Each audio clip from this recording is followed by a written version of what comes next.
and welcome back to ECS Coffee. Today we're just going to be having a look at how and why you would adjust your ring on your top Breville burr on your grinder. So we're going to be using the Breville Oracle Touch today to demonstrate this. So you would want to adjust the burr or the ring that's on top of the top burr if you're not able to totally dial in your espresso. So maybe your grind size is just a little bit too coarse on all of your settings, or maybe it's just a little bit too fine on all of your settings. So this is going to allow you to either go coarser or finer for the whole lot of them and better dial in your espresso. You would also want to utilize this if your machine is aging and your burrs are wearing down. You can adjust all of the sizes finer to get a better espresso shot. So first step, you want to ensure that your machine is unplugged. You do not want to be performing this with your machine on or plugged in.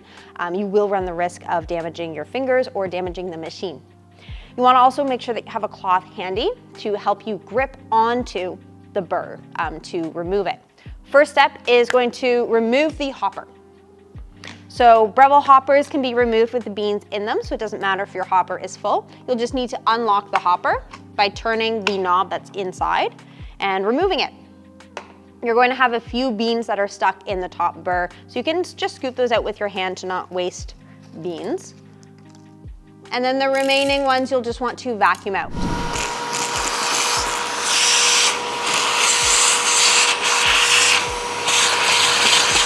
This silver handle flips up, and that's what you'll use to remove the top burr.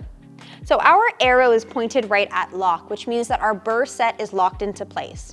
So you're going to be moving the arrow to the right if you're standing behind the machine. If you're standing in front of the machine, you'll be moving the arrow to the left. I'm going to grab it and give it a good twist. There we go. If you've never done this before, it may take quite a bit of force to remove this top burr. So don't be too scared to really give it a good tug, okay? So now this has been removed. I can set that off to the side.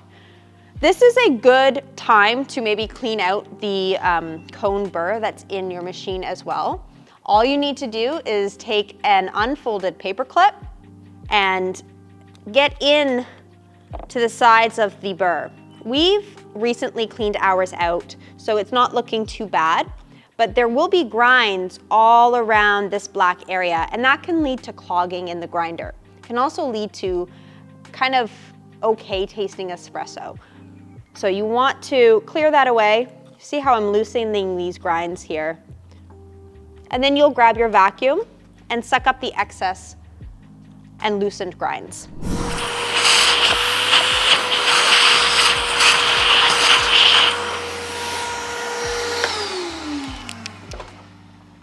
Okay. Now that your burr set is all nice and clear, you can start to adjust the collar that is around the top burr.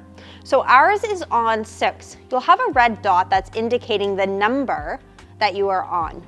So 6 is in the middle, kind of all of the sizes available.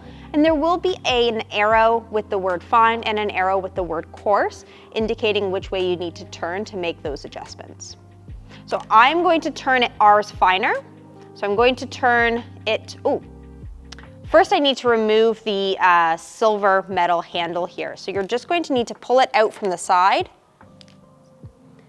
The metal handle is what locks the ring or the collar into place. And I'm going to move my red dot over to 5.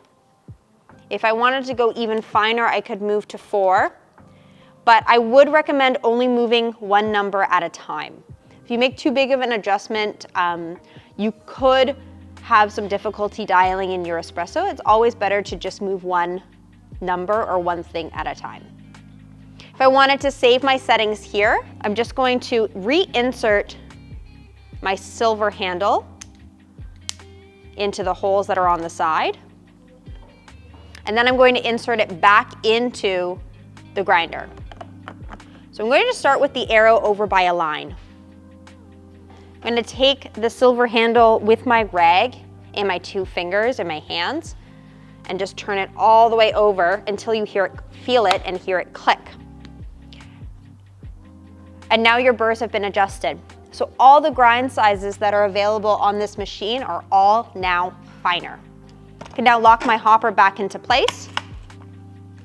put the lid back on, and I would be ready to brew. Well, thank you so much for watching, guys. I know this video was short and sweet, but I hope it helped you out if you were having some difficulty trying to dial in your espresso machine. If you have any questions about this or anything else that's related to dialing in espresso, just leave them in the comment section below. If you liked our video, give us a thumbs up, and remember to subscribe to our channel. We'll see you next time. Cheers.